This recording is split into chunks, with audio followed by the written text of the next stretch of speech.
Hello दोस्तों, तो कैसे हो आप लोग। स्वागत है आप लोगों का एक बार फिर से प्रोडिजी क्लासेस में। और जैसा कि आप लोगों को पता है कि हम लोग क्लास 8 की मैथमेटिक्स की एनसीईआरटी सॉल्व कर रहे हैं। और आज जो है हमें वर्ड प्रॉब्लम्स के ऊपर लीनियर इक्वेशंस बनानी है। फॉर एग्जांपल लाइक आपने देखी होंगी कि बहुत सारी वर्ड प्रॉब्लम्स आती हैं जिनसे हमें एक लीनियर इक्वेशन को बनाना होता है और लीनियर इक्वेशन बनाने के बाद हमें उसको सॉल्व करना होता है।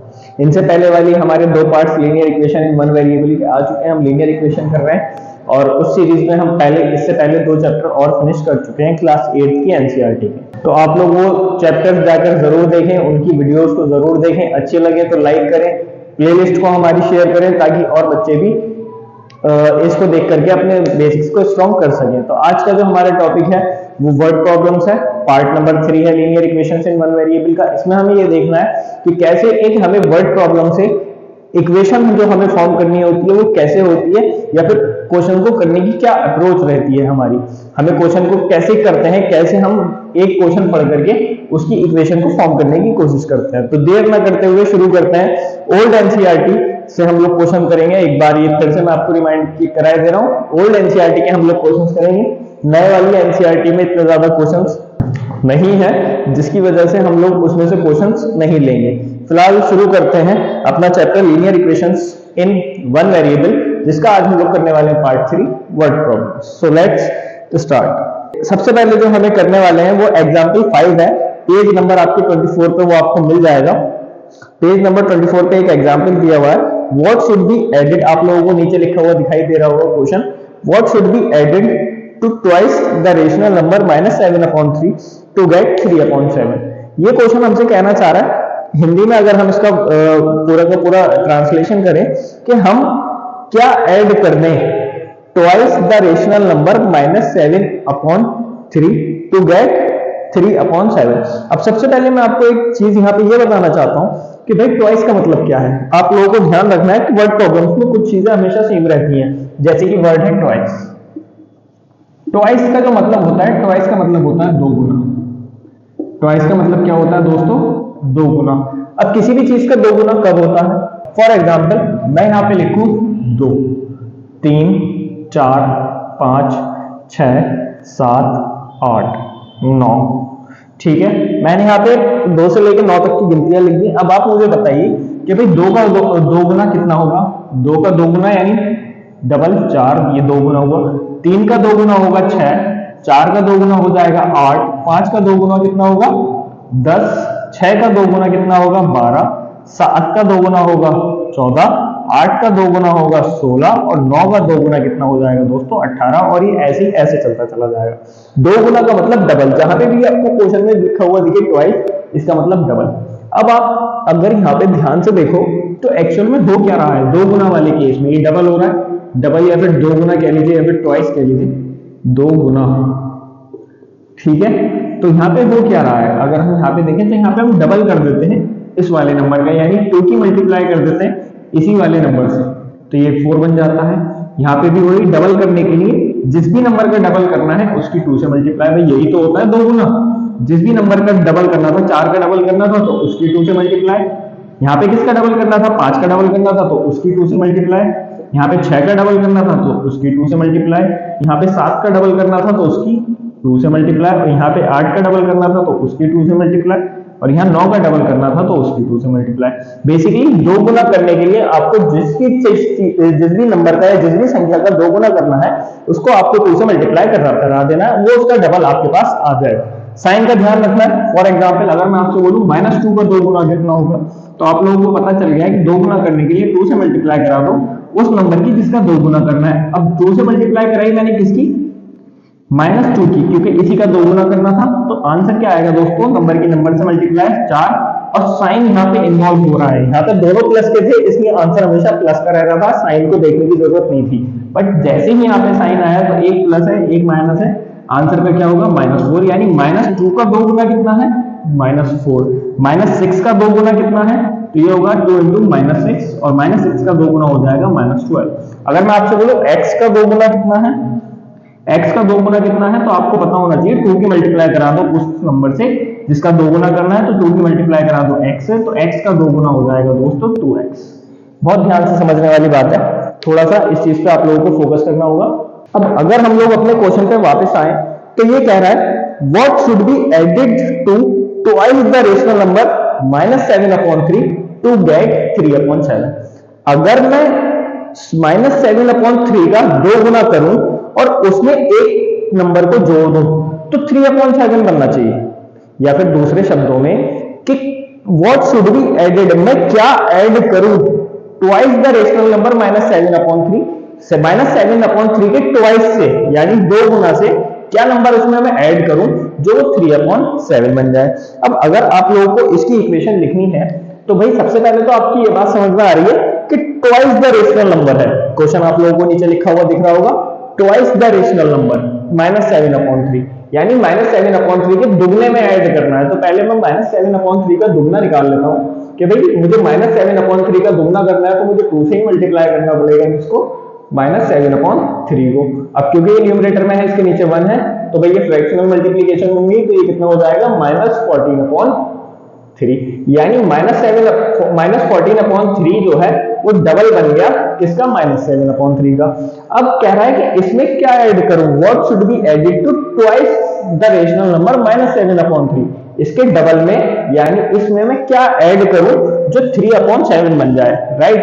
तो इसमें मैं क्या ऐड करूं, अब वो क्या का मतलब तो हमें नहीं पता कि क्या है, क्या तो कुछ भी हो सकता है, पूरी नंबर लाइन पे जितने भी नंबर दे रखे हैं वो तो कुछ भी हो सकता है, हमें वही नंबर निकाल के बताना है कि क्या ऐड करना है। तो हम उस क्या को x मान लेंगे।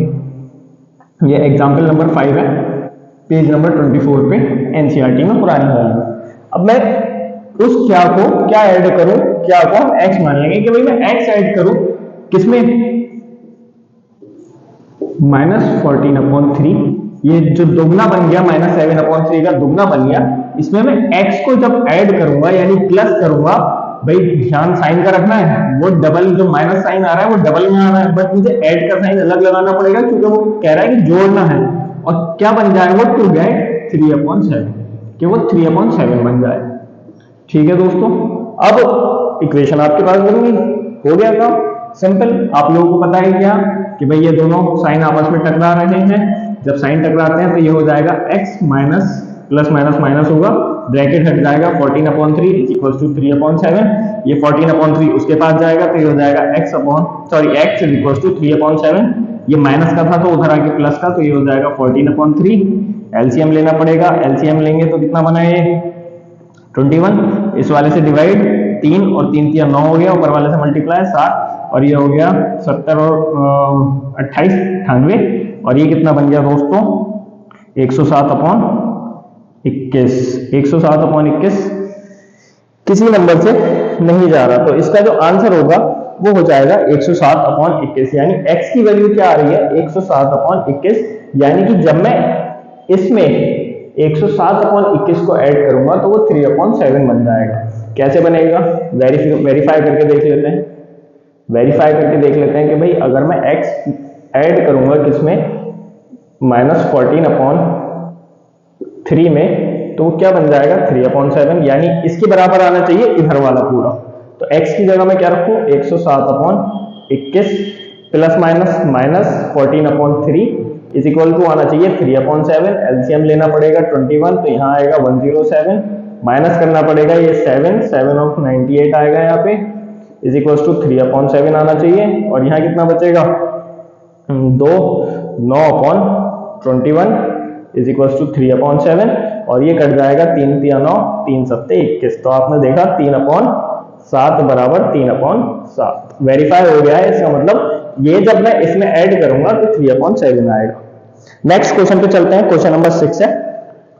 तो दोस्तों एग्जाम्पल नंबर 6 पे चलते हैं। एग्जाम्पल नंबर 6 आप लोगों को नीचे लिखा हुआ दिखाई दे रहा होगा, क्योंकि क्वेश्चन है the perimeter of rectangle is 13 centimetre and its width is 2 whole 3/4 centimetre, find its length. तो इसमें थोड़ा सा आप लोगों को दिक्कत आ सकती है। फिलहाल हम लोग शुरू करते हैं, क्वेश्चन रेक्टेंगल के ऊपर है।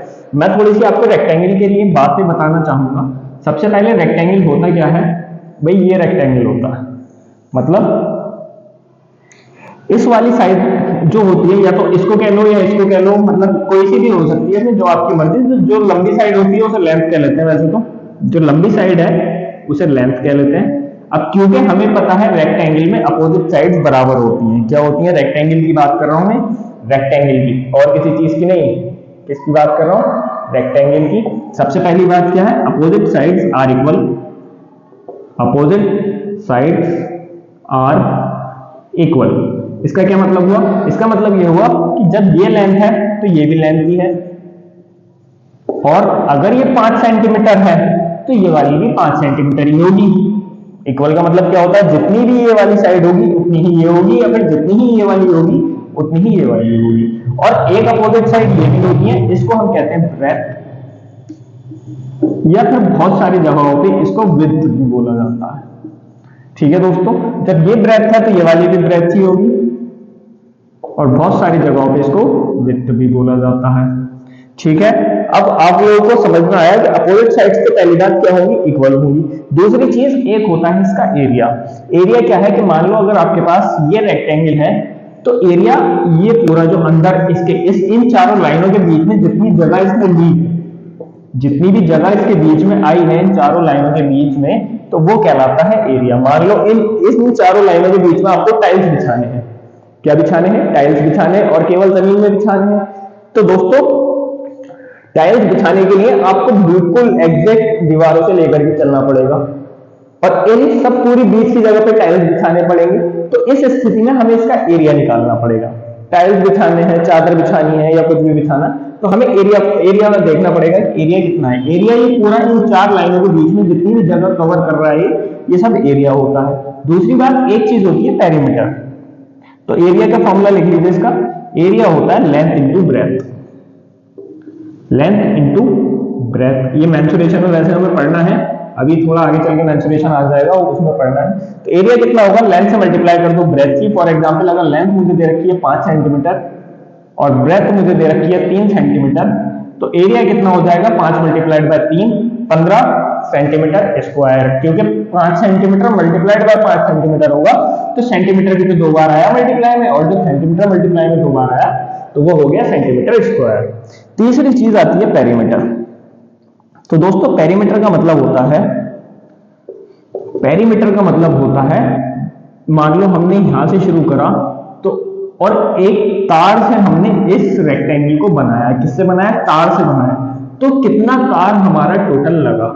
बेसिकली अगर मैं बहुत आसान भाषा में आपको बताऊं तो इसमें हमें किसी भी चीज का पेरीमीटर निकालना हो उसकी सारी साइड्स को ऐड कर दो, यानी ये वाली प्लस ये वाली प्लस ये वाली प्लस ये वाली, जहां से शुरू किया था वहीं पर लौट के आ जाओ, वो आपका पेरीमीटर हो जाएगा। अगर फॉर एग्जांपल 5 ये है और 3 ये है, तो जो 5 है तो अपोजिट साइड इक्वल होती है, तो ये भी 5 होगी। ये 3 है तो ये अपोजिट साइड भी 3 ही होगी। तो ये इसका पेरीमीटर कितना हुआ, 5 प्लस 3 प्लस 5 प्लस 3, 16 सेंटीमीटर इसका पेरीमीटर आ जाएगा। तो पेरीमीटर में क्या करते हैं, ऐड कर देते हैं, एडिशन ऑफ साइड्स, ऐड कर देते हैं साइड्स को। वैसे इसका फॉर्मूला भी होता है 2 लेंथ प्लस ब्रेथ, ये भी होता है, लेकिन इसका मतलब वही है कि इसको इससे मल्टीप्लाई, इसको इससे मल्टीप्लाई करेंगे तो ये आएगा 2l प्लस 2b। इसका मतलब क्या है, l को 2 बार प्लस किया फिर तभी तो ये 2l बना होगा, तो यानी l प्लस l और प्लस लगाया, और 2b कब बना होगा, ये b प्लस b से। तो भाई जब इसको हमने खोला तो हमें यही मिला, और ये यही है कि एक बार ये वाली प्लस की है, एक बार ये वाली, फिर प्लस एक बार ये वाली, तो एक बार ये वाली। तो इसका ये फॉर्मूला भी होता है 2l प्लस b, आप जैसे चाहें कर सकते हैं। फिलहाल इस क्वेश्चन में इसी चीज का कॉन्सेप्ट हमारा यूज होने वाला है। इससे पहले दोस्तों शायद से बहुत सारे बच्चों को पता होगा ऑलरेडी पेरीमीटर क्या होता है एक रेक्टेंगल का, लेकिन मैंने फिर भी आप लोगों को बता दिया कि पेरीमीटर क्या होता है एक रेक्टेंगल का। फिलहाल क्वेश्चन पे वापस आते हैं। उम्मीद करता हूं कि आप लोगों ने ये सारी चीजें उतारी होंगी। कह रहे हैं कि पेरीमीटर है रेक्टेंगल का 13 सेंटीमीटर। मुझे पेरीमीटर दिया हुआ है, यानी जब मैंने चारों साइड्स को ऐड किया होगा तो वो कितना आया है, 13 centimetre. Perimeter is equals to 13 centimetre. एक बात और दोस्तों, जब भी प्रॉब्लम में वर्ड प्रॉब्लम जो होती है उसमें जहां पे भी आपको इज दिखाई देना, इज का मतलब होता है इज इक्वल टू, यानी इज का मतलब होता है, इज कहीं पे भी लिखा है तो उसका मतलब इज इक्वल टू है। आप उस जगह पे इज इक्वल टू लगा दो, उससे पहले देखो क्या है, उसके बाद देखो क्या है। फॉर एग्जाम्पल आप इसी क्वेश्चन में देखो, the perimeter of rectangle is 13 centimetre. यानी इसकी जगह पे इज इक्वल टू लगा दो। राइट में क्या है 13 सेंटीमीटर, लेफ्ट में क्या है पेरीमीटर, इसका मतलब perimeter is equal to 13 centimetre. पहली गिवन चीज आपके पास आ गई। दूसरा क्या कह रहा है, विड्थ इज 2 होल 3/4 सेंटीमीटर, यानी मुझे उसने बोला कि विड्थ या फिर ब्रेथ, विड्थ या फिर ब्रेथ कितनी है 2 होल 3/4 सेंटीमीटर है भाई। ठीक है, मुझसे पूछ क्या रहा है, फाइंड इट्स लेंथ, मुझे उसकी लेंथ निकाल देनी है। अब जो चीज आपको नहीं पता, आपको पता है कि वो आप x मान लो, आप उसको x मान लो, ये सेंटीमीटर तो ये भी सेंटीमीटर में होगी। ठीक है, अब मुझे पेरीमीटर 13 सेंटीमीटर दिया हुआ है। पेरीमीटर आप लोगों को पता है ना क्या होगा, 2 विड्थ होंगी 2 ही लेंथ होंगी, कुछ ऐसे करके रेक्टेंगल बना हुआ होगा। लेंथ मुझे नहीं पता, मैंने x मानी है तो ये वाली x लेंथ हो गई, और ये दोनों लेंथ बराबर होती हैं और दोनों लेंथ होती हैं तो ये वाली भी तो x ही होनी चाहिए, क्योंकि अपोजिट साइड्स आर इक्वल। अब ये इसको अगर मैं फ्रैक्शन में लिखूं तो ये कितना बनेगा 4 2 8 9 10 11/4 सेंटीमीटर। तो यानी ये साइड कितनी है 11/4 सेंटीमीटर, और ये साइड कितनी है, ये भी 11/4 सेंटीमीटर है। अब भाई कह रहा है पेरीमीटर 13 सेंटीमीटर है, यानी अगर मैं ये वाली साइड प्लस ये वाली प्लस ये वाली और प्लस ये वाली करूं तो 13 सेंटीमीटर आना चाहिए। कहने का मतलब क्या है कि अगर मैं 11/4 plus x plus 11/4 plus x करूं तो कितना आना चाहिए 13 सेंटीमीटर आना चाहिए, क्योंकि मैं चारों साइड्स को ऐड कर दिया मैंने, पेरीमीटर में चारों साइड्स को ऐड कर देते हैं। अब इसको देख लो, एक x ये है एक x ये है, तो ये तो 2x बन गया, तो 2x बन गया, प्लस डिनोमिनेटर पहले से सेम है तो ये 22/4 बन गया, और इज इक्वल टू कितना दे रखा है 30। ये उधर जाएगा, x की वैल्यू निकालने के लिए x अकेला करना पड़ेगा, तो यहाँ पे 2x बचेगा, और 2x इज इक्वल टू कितना आया 13 माइनस 22/4। सही बात है, 22/4 आ गया। अब इसका अगर मैं एलसीएम लूं, यहाँ पे सॉल्व करते हैं, इसका एलसीएम लूंगा तो ये बनेगा 2x is equal to, LCM लिया है 4, और यहाँ कितना बचा 4, 13 चौका कितने हो गए 52 माइनस 22, तो ये कितना आ गया दोस्तों 52 में से 22 गया बचा 30/4, यानी 2x की वैल्यू आ गई 30/4। अब आप लोगों को पता है मल्टीप्लाई में तो डिवाइड में जाएगा, और डिवाइड में कहां पे जाएगा, ये न्यूमरेटर है तो डिनोमिनेटर में जाएगा, तो ये हो जाएगा x is equal to 30/4 multiplied by 2, है ना, यानी 30/8। अब ये कट जाएगा, 2 4 जा 8, 2 15 जा 30, अब ये आया 15/4। अब अगर मैं इसको होल नंबर में कन्वर्ट करूं तो 4 तिया 12, 13 14 15/4 सेंटीमीटर, यानी x की वैल्यू मेरे पास कितनी आ गई है 3 होल 3/4 सेंटीमीटर, और x मैंने क्या मानी थी लेंथ, इसका मतलब लेंथ जो मेरे पास आई है वो कितनी आई है 3 होल 3/4 सेंटीमीटर। तो जब ये है तो ये भी यही होगी 3 होल 3/4 सेंटीमीटर। समझ में आया होगा दोस्तों, उम्मीद करता हूं आप लोगों की समझ में आया होगा। नेक्स्ट क्वेश्चन पर चलते हैं। तो दोस्तों क्वेश्चन नंबर 7 आप लोगों को नजर आ रहा होगा, पेज नंबर 25 पर है, पुरानी वाली एनसीईआरटी में, और ये क्वेश्चन कह रहा है the present age of Sahil's mother is 3 times the present age of Sahil, यानी अभी प्रेजेंट में हाल फिलहाल में जो भी साहिल की एज है उसकी 3 गुना ज्यादा उसकी मम्मी की है। भाई वही वाला कंसेप्ट है, अगर किसी नंबर का 2 गुना निकालना हो तो 2 से मल्टीप्लाई करते हैं। भाई 2 का अगर 2 गुना निकालना है तो 4 होगा, और 2 का अगर 3 गुना निकालना है तो 6 होगा, 2 का 4 गुना निकालना है तो 8 होगा। अब ये हम निकाल कैसे रहे, 2 गुना निकालने के लिए 2 मल्टीप्लाइड बाय 2 कर दिया, 3 गुना निकालने के लिए 3 मल्टीप्लाइड बाय 2 कर दिया, और 4 गुना निकालने के लिए 4 मल्टीप्लाइड बाय 2 कर दिया। जितना गुना किसी नंबर का निकालना हो उसका उसी नंबर से मल्टीप्लाई कर दो। जैसे अगर मुझे -2 का -3 का अगर मुझे 2 गुना निकालना है तो वो कितना होगा 2 इंटू -3, और ये कितना बन गया 3 दूनी 6 -6। 3 गुना निकालना है अगर मुझे -3 का तो ये बनेगा 3 गुना, यानी 3 की मल्टीप्लाई करनी पड़ेगी किससे -3 से, तो ये -9 बन गया। और अगर 4 गुना निकालना है तो कितना बनेगा 4 इंटू -3, तो ये बन गया -12। आपको जितने भी गुना निकालना है आप उसकी मल्टीप्लाई उस नंबर से कर दो जो आपको दिया हुआ है, आपका उतने गुना आ जाएगा। सेम काम आपको x के साथ भी करना होता है कि अगर आपको x का 2 गुना निकालना है तो 2x हो गया, 2 की मल्टीप्लाई कर दी 3 से। अगर आपको x का 3 गुना निकालना है तो 3 की मल्टीप्लाई कर दी x से। अगर आपको x का 4 गुना निकालना है तो 4 की मल्टीप्लाई कर दी x से। Simple as that. ठीक है दोस्तों, तो ध्यान से थोड़ा सा, अब ये क्वेश्चन हमसे क्या कह रहा है, क्वेश्चन हमसे कह रहा है कि साहिल की प्रेजेंट एज जो है, जो भी है, उसने हमें बताई नहीं है, देख सकते हो आप, उसने हमें बताई नहीं है। उसने बोला है कि साहिल की जितनी भी एज है अभी, उसकी मम्मी की जो एज है साहिल की एज से 3 गुना ज्यादा है, ठीक है।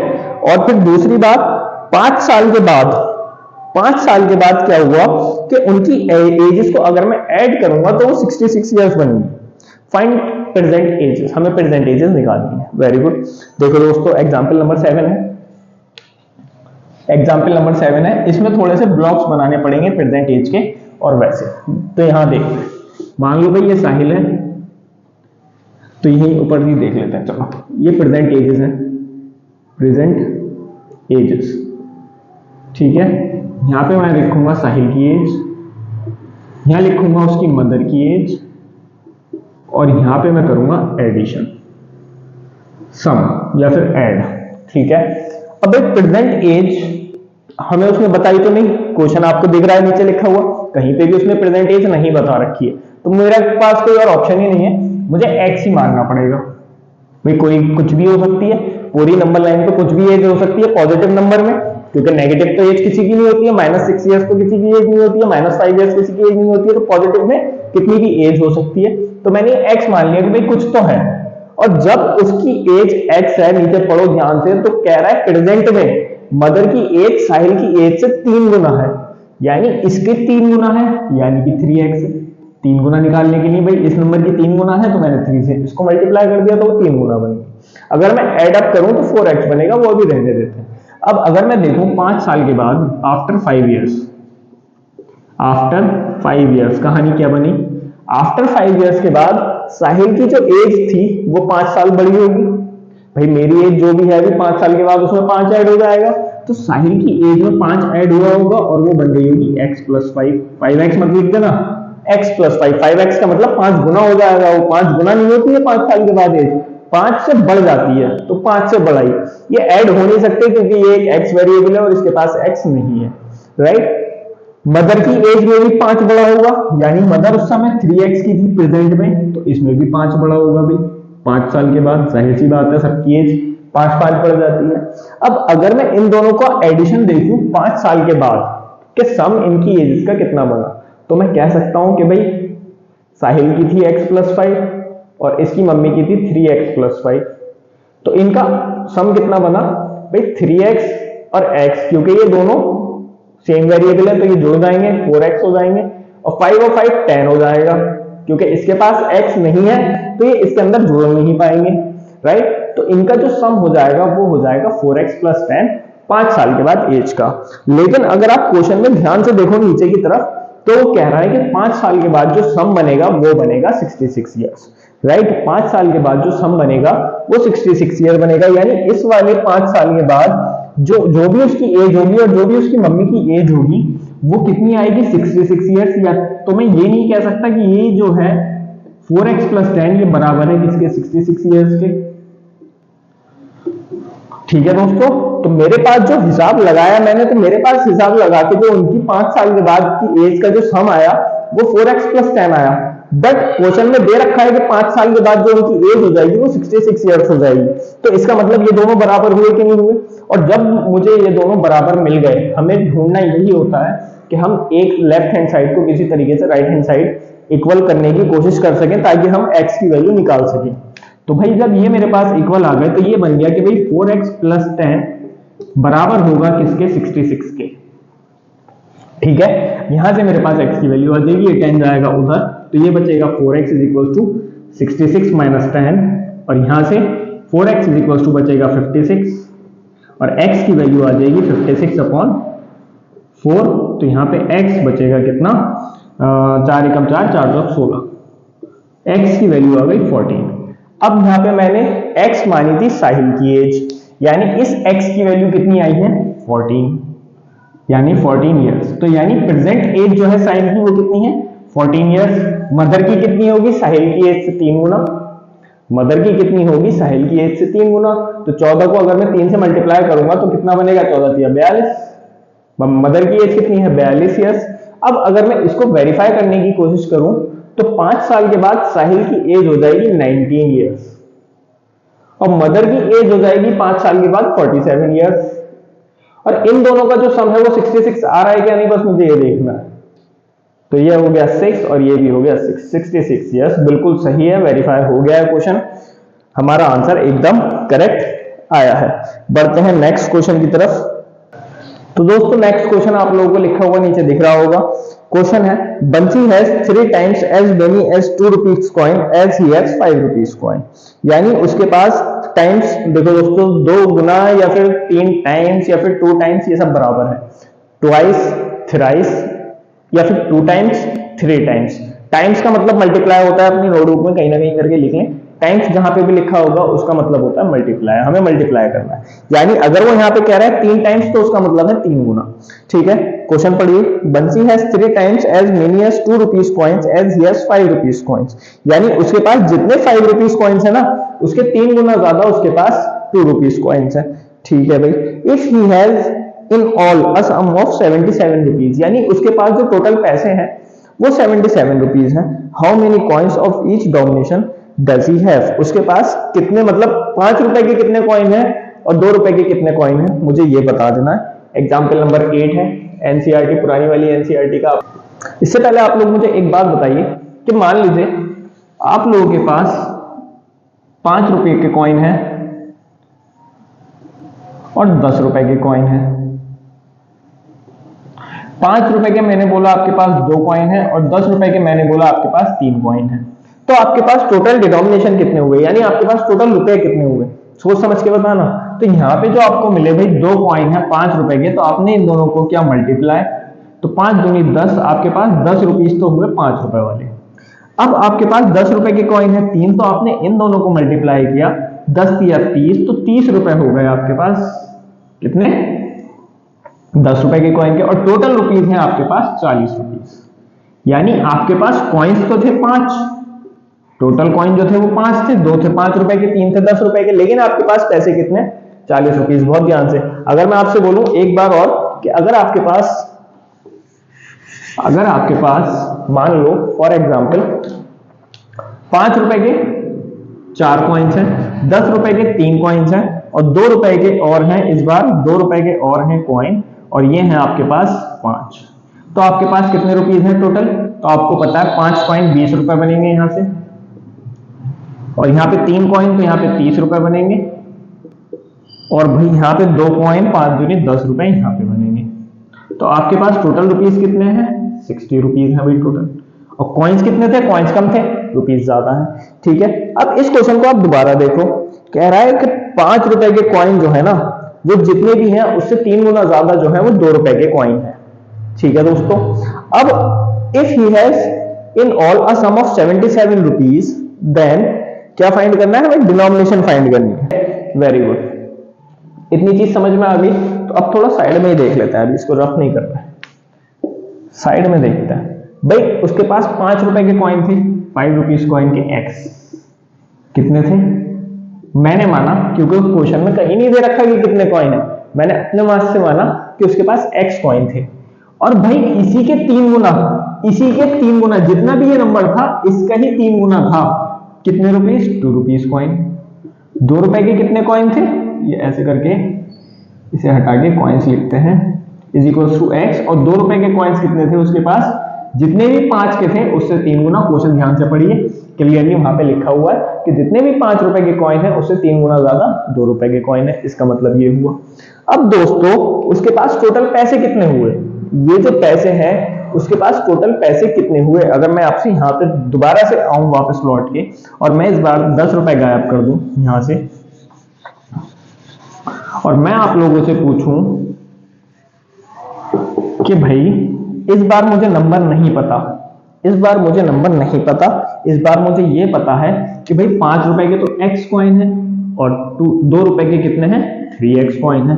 तो आपको पता है ना कि भाई 5 रुपए के अगर 2 सिक्के थे तो मैं 5 को 2 से मल्टीप्लाई करके 10 रुपीज मेरे पास बैठ रहे थे। अगर 2 रुपए के मेरे पास 5 सिक्के थे तो 2 की मल्टीप्लाई 5 से करके तो 10 रुपीज ही मेरे पास यहाँ बैठ रहे थे। अब मुझे ये नहीं पता कि कितने कॉइन्स हैं, तो भाई मल्टीप्लाई रुपीज निकालने के लिए अगर मुझे पैसे निकालने के 5 रुपए के कितने पैसे हैं तो 5 की ही तो मल्टीप्लाई x से होगी। यही तो हम पीछे कर रहे थे, वीडियो पीछे करके देखो, 1 डेढ़ मिनट तो भाई इसकी ही तो मल्टीप्लाई होगी, यानी उसके पास कितने रुपए हैं 5 रुपए में 5x, 5 की मल्टीप्लाई x है। और अगर मैं बोलूं कि उसके पास 2 रुपए की डिनोमिनेशन कितना है, तो वो होगा भाई 2 multiplied by 3x, 2 multiplied by 3x जो बनेगा कितना 3 दूनी 6x। भाई 23x मत लिख देना, इसे फिर से मैं कह रहा हूं कि भाई सर मल्टीप्लाई का साइन छुपा दिए, भाई नंबर में नहीं छुपेगा, नंबर में नहीं छुपता है, 23x बन जाएगा, ये नंबर में हमें मल्टीप्लाई करना पड़ेगा, तो 3 दूनी 6x यहाँ पे मैंने छुपा दिया, राइट। यानी उसके पास जो टोटल पैसे हैं वो कितने हैं 6x उसके पास 2 रुपए के कॉइन के हैं, और 5 रुपए के कॉइन के उसके पास 5x है।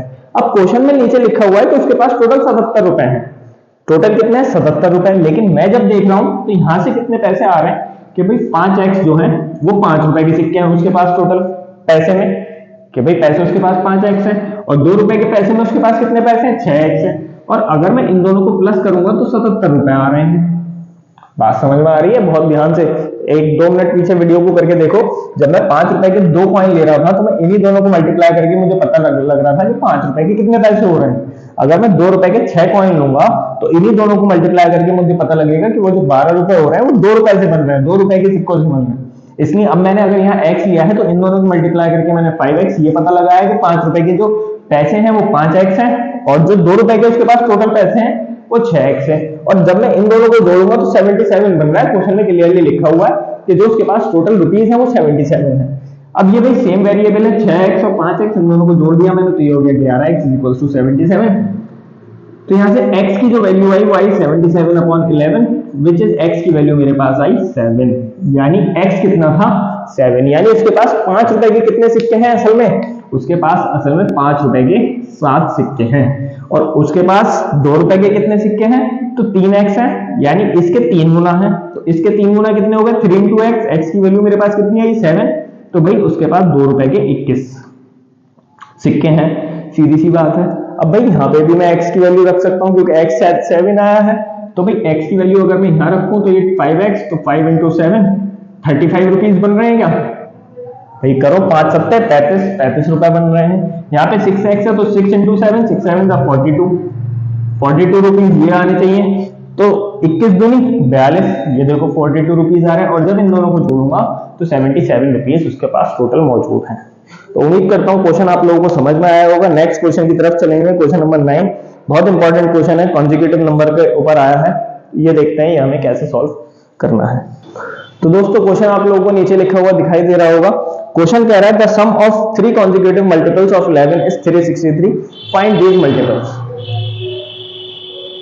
तो क्वेश्चन कह रहा है कि the sum of 3 consecutive multiples of 11 is 363, find these multiples, हमें इन मल्टीपल्स का पता लगाना है। अब दूसरी बात यह है, सबसे पहली बात माफ कीजिए, एग्जाम्पल नंबर 9 है ये, और सबसे पहली बात यह है कि भाई कॉन्जिक्यूटिव नंबर्स होते क्या हैं, what are consecutive numbers. Consecutive numbers दोस्तों वो होते हैं जो फौरन एक के बाद एक आते हैं। अभी हम पहले नॉर्मल बात कर रहे हैं, अगर आपसे बोला जाए कॉन्जिक्यूटिव इंटीजर्स, क्या बोला जाए कॉन्जिक्यूटिव इंटीजर्स।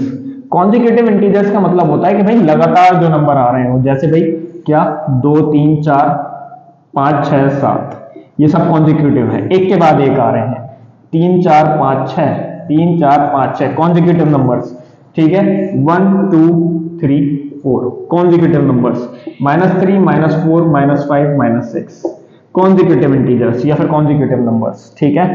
और क्या ले सकता हूं -10 -12 -13 -14, ये कॉन्जिक्यूटिव इंटीजर्स दोस्तों नहीं है, क्योंकि 10 के बाद 11 आना चाहिए था, लेकिन 10 के बाद डायरेक्ट 12 आ गया, एक के बाद एक आने चाहिए। अब दूसरी बात, कई बार आपको ऐसे दिखाई देगा जैसे क्वेश्चंस में लिखा हुआ है consecutive multiples of this number. तो कॉन्जिक्यूटिव मल्टीपल्स का क्या मतलब होता है, अगर आपको बोला जाए मान लो कॉन्जिक्यूटिव मल्टीपल्स ऑफ 4 या फिर 2 ले लो, कॉन्जिक्यूटिव मल्टीपल्स ऑफ 2, तो यानी 2 का मतलब क्या है, 2 की टेबल 2 4 6 8 10 12 16 18 20, तो ये सारे क्या है कॉन्जिक्यूटिव मल्टीपल्स हैं किसके 2 के, ठीक है। अगर मैं आपसे बोलूं 8 10 12 14। ये कॉन्जिक्यूटिव मल्टीपल्स है किसके? 2 के, क्योंकि 8 के बाद एकदम 10 आता है, एकदम 12 आता है, और 12 के एकदम बाद 14 आता है। अगर मैं आपसे बोलूं 100, 102, 104, 106, ये क्या है? कॉन्जिक्यूटिव मल्टीपल्स है किसके? 2 के। क्यों? 100 के एकदम बाद 102 आता है, एकदम से 104 आता है, और उसके एकदम बाद 106 आता है।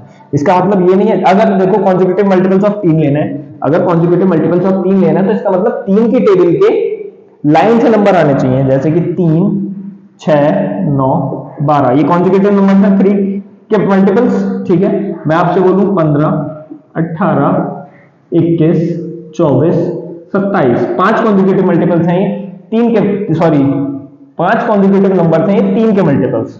अगर मैं आपसे बोलूं 3 के मल्टीपल्स में और कॉन्जिक्यूटिव नंबर, तो 300, 303, 306, 309, ये आपके पास 4 नंबर हैं जो कॉन्जिक्यूटिव मल्टीपल्स हैं किसके? 3 के। भाई 300 के बाद 303 ही आएगा, 3 ऐड किया है, फिर 3 और ऐड और किया है, फिर 3 ऐड और किया है। बेसिकली ये पिछले वाले नंबर में जिसका भी वो मल्टीपल है उतना ऐड करते रहो। कॉन्जिक्यूटिव इंटीजर्स हैं अगर, तो भैया एक एक ऐड होता चला जाएगा आगे वाले नंबर में, ऑब्वियस सी बात है। तो अब यहाँ पे क्वेश्चन को दोबारा पढ़ेंगे और वो देखेंगे कि भाई कॉन्जिक्यूटिव मल्टीपल्स ऑफ 11 की बात हो रही है, किसकी बात हो रही है? कॉन्जिक्यूटिव मल्टीपल्स ऑफ 11 की। और अगर हम इसमें देखें तो क्या क्या हो सकते हैं भाई कॉन्जिक्यूटिव मल्टीपल्स ऑफ 11, देख लेते हैं। भाई एक तो होगा 11, 22, 22 के बाद यानी टेबल की बात हो रही है ना, फिर 33, फिर आ गया कितना 44, फिर आ गया 55, फिर आ गया 66, फिर आ गया 77, फिर आ गया 88, और ये ऐसे ही चलते चले जाएंगे। अब भैया एक बात ये भी है कि दोस्तों ये पॉजिटिव वाले हैं, ऊपर नेगेटिव वाले भी होंगे, प्लस ये वाले भी तो इन्फिनाइट तक जाएंगे। भाई ये मल्टीपल्स कहीं रुकेंगे थोड़ी, ये तो बिल्कुल अनंत तक जाएंगे, पता नहीं कहां जाके खत्म होंगे। और हमसे बोला गया है क्वेश्चन में कि कोई से 3 कॉन्जिक्यूटिव मल्टीपल ऐसे हैं इनमें, यानी नीचे चले जाएंगे पूरे के पूरे नीचे तक, इन्फिनाइट तक, और कोई से 3 मल्टीपल इसमें ऐसे हैं जिनको अगर मैं जोड़ूं तो उनका सम 363 आ रहा है। तो भाई अब कैसे पता चलेगा कि भाई इंफिनिटी तक इतने सारे नंबर हैं 11 के मल्टीपल जो होंगे, और एक के बाद एक होने चाहिए क्योंकि उसने बोला कॉन्जिक्यूटिव, तो यानी एक के बाद एक फॉरन। ठीक है ना? तो भाई अब हमें कैसे पता लगेगा कि कौन से वो 3 नंबर होंगे जिनके जोड़ के 363 लाना है? तो आप लोगों को ध्यान रखना है कि अगर जैसे कि इस केस में आप लोगों को 11 का मल्टीपल लेना था, तो भाई मैं पहले कह देता हूं कि पहला नंबर जो भी वो आएगा, मुझे नहीं पता कौन सा आएगा, वो x होगा। जो भी आएगा, जो भी वो 3 कॉन्जिक्यूटिव नंबर है उसमें सबसे पहला नंबर x है। तो भाई अगला नंबर इसके x के फौरन बाद आ रहा होगा, क्योंकि कॉन्जिक्यूटिव है 11 का मल्टीपल, तो अगला नंबर जो होगा वो x के क्या होगा? फौरन बाद आ रहा होगा। अगर x के कोई भी नंबर फौरन बाद आएगा, या 11 के पूरी मल्टीपल में इंफिनिटी तक अगर कोई भी नंबर एकदम बाद आएगा, तो उसमें देखो आप +11 हो रहा है हर बार। इसमें 11 में 11 जोड़ा 22 बन गया, 22 में 11 जोड़ा 33 बन गया, यानी 11 का एडिशन हो रहा है। तो इसके x के फौरन बाद क्या आ रहा होगा? x + 11, x में 11 जोड़ दिया। और क्योंकि तीसरा कॉन्जिक्यूटिव नंबर भी लेना है जो इसके फौरन बाद आ रहा होगा, वो क्या होगा कि भाई पिछले वाले में फिर से 11 जोड़ दो। भाई ऐसी तो है, ये 3 कॉन्जिक्यूटिव नंबर ही तो है, इसमें 11 जोड़ा ये आ गया, फिर इसमें 11 जोड़ा फिर ये आ गया, तो यानी इसमें भी 11 जोड़ दो। तो यानी x + 11 में मैंने क्या करा? 11 और जोड़ दिया, तो ये कितना बन गया? ये दोनों ऐड हो जाएंगे, लेकिन ये इसमें ऐड नहीं होंगे क्योंकि वेरिएबल है, दोनों नंबर हैं। तो ये 11 + 11 कितना बन गया? 22 बन गया। तो मैं कह सकता हूं कि अगर मैं इन 3 कॉन्जिक्यूटिव नंबर को जोड़ दूं तो मुझे क्या मिलेगा? 363 मिल जाएगा। 363 दे रखा है ना, 363 मिल जाएगा। अभी मुझे x की वैल्यू नहीं पता, वो मुझे असली नंबर नहीं पता, अभी मैं अपनी एक अलग ही दुनिया में चल रहा हूं कि भैया ये 3 कॉन्जिक्यूटिव नंबर आए हैं, पहला x है, दूसरा x + 11 है, तीसरा x + 22 है। ठीक है दोस्तों, अब मैं अगर इन तीनों नंबर्स को जोड़ दूं तो मुझे 363 मिल जाना चाहिए। करके देखते हैं कि भाई पहला तो x था, दूसरा नंबर क्या था? x + 11, और तीसरा नंबर क्या था दोस्तों? x + 22। ठीक है, अगर मैं इन तीनों नंबर्स को जोड़ दूं तो मुझे कितना मिलना चाहिए? 363।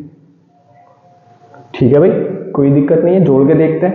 भाई एक x सेम वेरिएबल x 3 बार ऐड हो रहा है, यानी ये बन जाएगा 3x, और ये नंबर था 22 और 11 कितने हो गए? 33।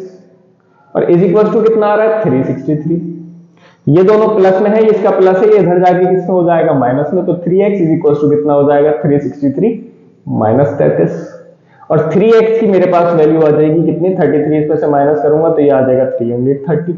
और x अगर मैं देखूं तो भाई ये मल्टीप्लाई में था, इधर आगे डिवाइड में चला जाएगा यानी डिनोमिनेटर में, तो ये हो जाएगा 3। और ये कितना हो जाएगा 3 से कट के 3 1 3 3 1 3 और 0, यानी x की जो वैल्यू आ गई वो आ गई 110। यानी x जो आया मेरे पास वो कितना था 110, यानी कि ये वाला जो मल्टीपल था मेरे पास 11 की टेबल में, ये क्या था, ये था 110। तो जो फौरन इसके बाद आ रहा होगा, क्योंकि कंजुगेटिव नंबर है, वो इसमें 11 जोड़ के आ रहा होगा। तो अगर मैं 110 में 11 और जोड़ दूं तो कितना हो जाएगा 121। तो यानी अगला नंबर फौरन कौन सा होगा 121। और इसके फौरन वाले बाद में फिर से 11 जोड़ देता हूं तो फिर इसके फौरन बाद आ जाएगा, तो ये होगा 2 3 और 1, यानी इसके आगे आ रहा होगा 132। ये वो तीन दोस्तों ऐसे नंबर है जिनको अगर मैं जोड़ दूं तो 363 आ जाएगा। जोड़ के देख लो आप, 363 आएगा। उम्मीद करता हूं आप लोगों की समझ में आया होगा। नेक्स्ट क्वेश्चन पर चलते हैं और देखते हैं। तो दोस्तों नेक्स्ट एग्जांपल है हमारे पास एग्जांपल 10। एग्जाम्पल 10 का क्वेश्चन आप लोगों के नीचे स्क्रीन पर लिखा हुआ आ रहा होगा। कह रहा है the difference between two whole numbers is 66, the ratio of two numbers is 2:5, what are the numbers. अब मुझे इसमें रेशियो दे रखा है, तो दोस्तों मुझे थोड़ा रेशियो के बारे में जान लेते हैं पहले कि रेशियो होता क्या है।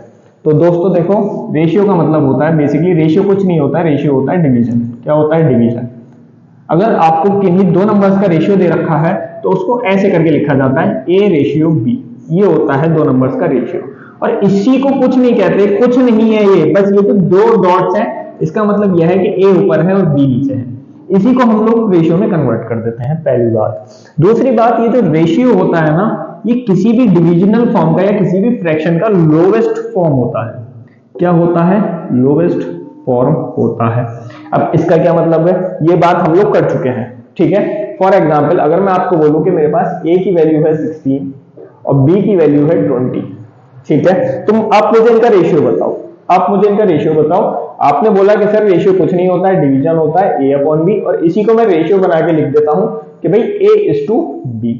a की वैल्यू पहले यहां लिख दो, कितनी है 16, और b की वैल्यू यहां लिख दो 20।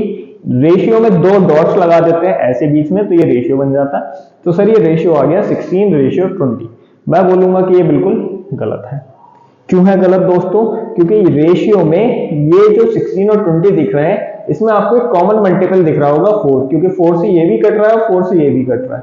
रेशियो हमेशा किसमें होता है, लोवेस्ट फॉर्म में होता है। तो पहले मुझे इसको लोवेस्ट फॉर्म में लेके जाना पड़ेगा, यानी 4 चौक 16 और 4 पंजे 20। क्या ये अब दोनों किसी से कट रहे हैं, क्योंकि डिवीजन है। मैंने आपको क्या बताया 16/20 डिवीजन है। अब इसको मैं 4 से काटूं, 4 चौक 16 4 पंजे 20, अभी किसी से नहीं कट रहे हैं, इसका मतलब 4:5 ये मेरा करेक्ट रेशियो बनेगा। और ये रेशियो किस किस का है, a:b का। अगर मुझसे बोलेगा कि b:a का रेशियो बताओ, b:a का, तो b की वैल्यू पहले, a की वैल्यू बाद में।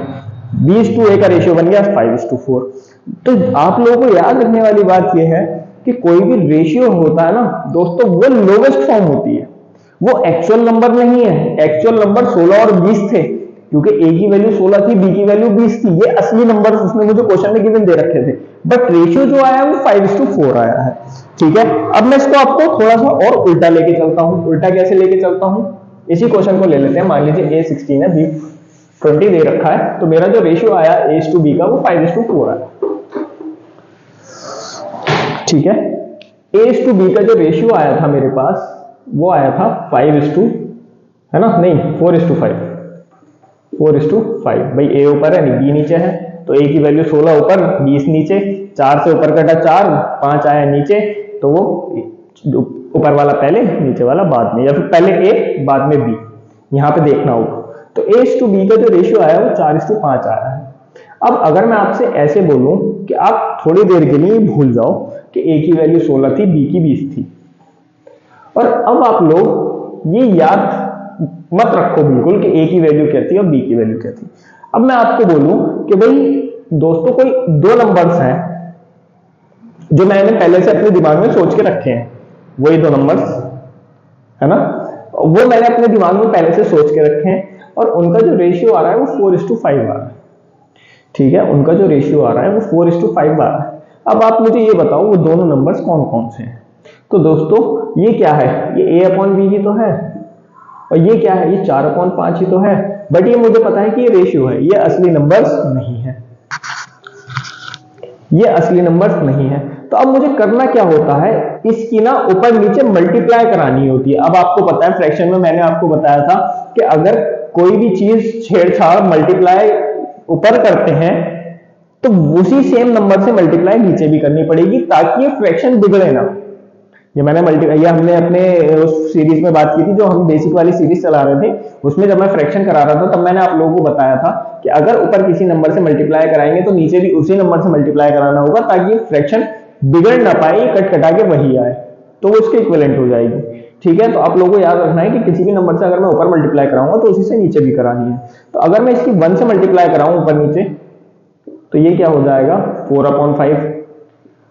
अब आप लोगों को ध्यान ये रखना है कि अब जब मैंने इसकी मल्टीप्लाई कराई तो ये तो रेशियो था, बट यहां जो आया है ये नंबर आया है कि भाई 4 नंबर 5 नंबर, ये तो मैंने नहीं सोचे थे, तो ये तो गलत है। भाई 4/5 की 2 से मल्टीप्लाई करा दो ऊपर नीचे, ठीक है, मल्टीप्लाई ऊपर नीचे 2 से कराई तो ये बन गया 8 और 5 दूनी 10। ये नंबर्स है, ये रेशियो था, ये भी नहीं सोचा था मैंने। 4 और 5 की 3 से मल्टीप्लाई कराओ ऊपर नीचे तो ये क्या है, 4 तिया 12 बन गया, ये कितना बन गया 15, ये भी नहीं सोचा था मैंने, ये भी गलत है। बट ध्यान रखने वाली बात ये रेशियो है और ये नंबर्स हैं। ठीक है, अब 4/5 की जब मैं 4 से ऊपर नीचे मल्टीप्लाई कराऊंगा तो ये आएगा 4/6, सॉरी 4 4 16 और 4 5 20।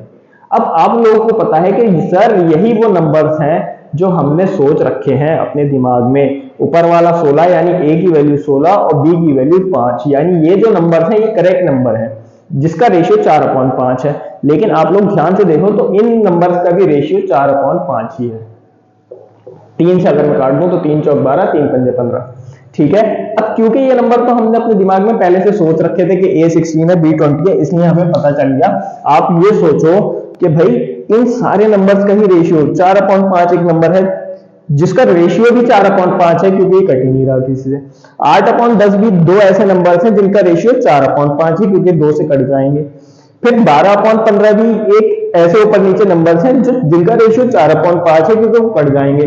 फिर 4 से मल्टीप्लाई करूंगा तो उनका रेशियो भी 4/5 है। फिर इसके बाद 5 से करूं, 6 से करूं, सबका रेशियो 4/5 ही आएगा।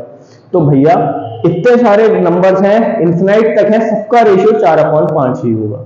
तो दोस्तों यहाँ पे समझने वाली बात यह है कि रेशियो को जब मैं ऊपर नीचे किसी नंबर से मल्टीप्लाई करता हूं तब वो नंबर बन के आते हैं मेरे पास। रेशियो कभी भी अपने आप में खुद नंबर नहीं है।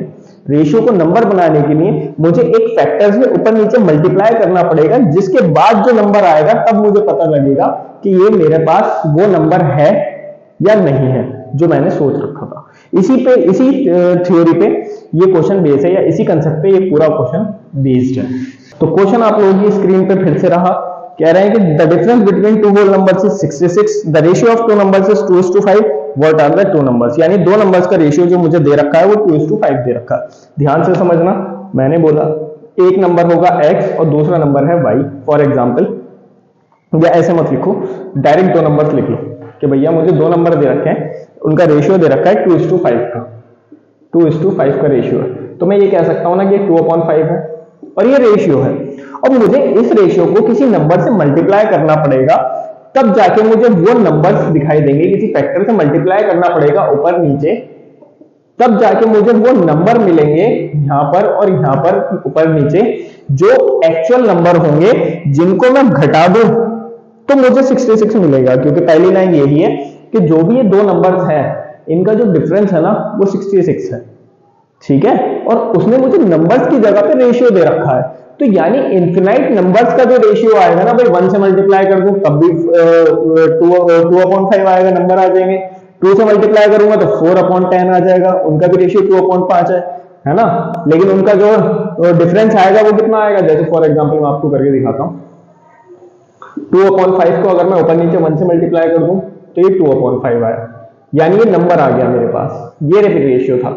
अब इनका जो डिफरेंस है वो तो 3 है, और उसने क्वेश्चन में मुझसे बोल रखा है डिफरेंस कितना आना चाहिए, 66। भाई अब 2/5 है, इसका ऊपर नीचे मल्टीप्लाई करूं अगर मैं 2 से, तो ये 4/10 आएगा। इनका डिफरेंस कितना है 6, ये भी गलत है, ये भी गलत है। अब भाई 2/5 की मल्टीप्लाई कर दूं ऊपर नीचे 3 के साथ, तो ये कितना आएगा 6/15। इनका रेशियो कितना है 9 है, ये भी गलत है। फिर 2/5 की मल्टीप्लाई कर दूं मैं ऊपर नीचे 4 के साथ, तो ये कितना आएगा 8/20। और इनका जो डिफरेंस है वो कितना है 12, ये भी गलत है। डिफरेंस कितना आ रहा है 66 आ रहा है, उसने कह दिया। तो भैया कहां तक करते रहेंगे, कहां तक मल्टीप्लाई करेंगे और कहां तक कर करके सोचते रहेंगे, हमें ऐसे नहीं करना होता है।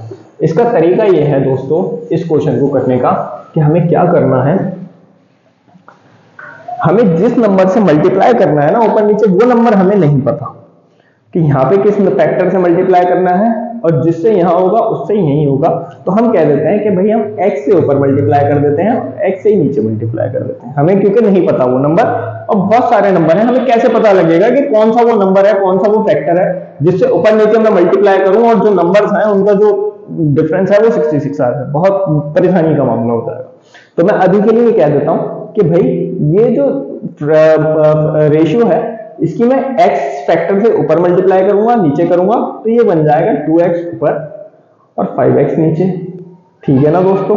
अब ये आपको पता है कि ये तो रेशियो था, लेकिन जब मैंने इसे फैक्टर से मल्टीप्लाई कर दिया तो ये नंबर हो गया। और दोस्तों एक बात आपको हमेशा याद रखनी है, कभी भी रेशियो के क्वेश्चंस में आपको डायरेक्टली नहीं खेलना है। डायरेक्टली मतलब इक्वेशन में आपको रेशियो पुट नहीं करना है, आपको नंबर्स में उसको कन्वर्ट करना ही पड़ेगा और कोई ऑप्शन नहीं है। ठीक है, कभी भी इक्वेशन में अगर आप पुट करेंगे तो आप नंबर्स को पुट करेंगे, आप कभी भी रेशियो को इक्वेशन में पुट नहीं करेंगे।